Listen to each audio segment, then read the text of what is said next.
పల్నాడు ముఖద్వారంగా ఉన్న సత్తెనపల్లిలో క్రీడా మైదానం ఏళ్లు గడుస్తున్నా పూర్తి కాకపోవడంతో క్రీడాకారులకు కలగానే మిగిలిపోయిందని జయభీమరావు భారత్ పార్టీ సత్తెనపల్లి ఎమ్మెల్యే అభ్యర్థి న్యాయవాది జొన్నలగడ్డ విజయ్ కుమార్ పేర్కొన్నారు.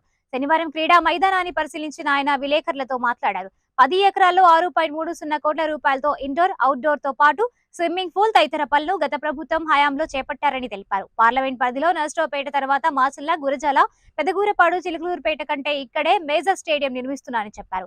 ఇంకా సుమారు 5-6 కోట్ల నిధులు మంజూరు చేస్తే పూర్తి స్థాయిలో క్రీడాకారులకు అందుబాటులో వచ్చేదని తెలిపారు. ఈ స్థలంలో సరైన నిర్వహణ లేకపోవడం వల్ల ముళ్ళ కంపలు, చెట్లు ఇవన్నీ పెరిగిపోయి ఆడుకోవడానికి కూడా క్రీడాకారులు ఇబ్బందిగా ఉంది. పిచ్చి చెట్లు, ముళ్ళ కంపలు పెరిగిపోయింది. సరైన నిర్వహణ లేకపోవడం వల్ల ఈ ముళ్ళ చెట్టు వల్ల క్రీడాకారులకి ఆడుకోవడానికి చాలా ఇబ్బందిగా ఉంది. ఈ ప్రాంగణం సరైన నిర్వహణ లేకపోవడం వల్ల ఇది ఒక డంపింగ్ యార్డ్ లాగా మార్చడం జరిగింది. ఈ చుట్టుపక్కల ప్రాంతంలో ఉండే చెత్త చెదారం మొత్తం కూడా ఈ యొక్క క్రీడా ప్రాంగణంలో వేయడం వల్ల మురుగునీరుగా మారిపోయింది స్విమ్మింగ్ పూల్.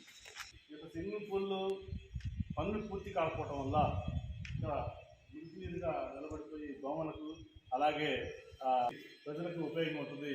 ఇక్కడ పాలకుల యొక్క నిర్లక్ష్యం వల్ల ఈ విధంగా 5 సంవత్సరాల్లో ఈ యొక్క స్విమ్మింగ్ పూల్ క్రీడామయం కట్టిన వ్యక్తి మరొకసారి నేను పోటీ చేస్తున్నాను, 3వసారి నాకు ఓట్లు వేయండి, నేను గెలిపించని చెప్పేసి ఏ విధంగా ఏ మొహం పెట్టుకుని అడుగుతామని చెప్పేసి అని ఈ సందర్భంగా ప్రశ్నిస్తా ఉన్నాను. స్విమ్మింగ్ యార్డ్ లాగా తయారైపోయింది ఈ యొక్క స్విమ్మింగ్ పూల్.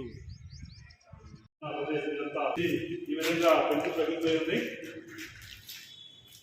మట్టి, మురుగునీరు ఈ విధంగా రూపురేఖ లేకుండా పోయింది.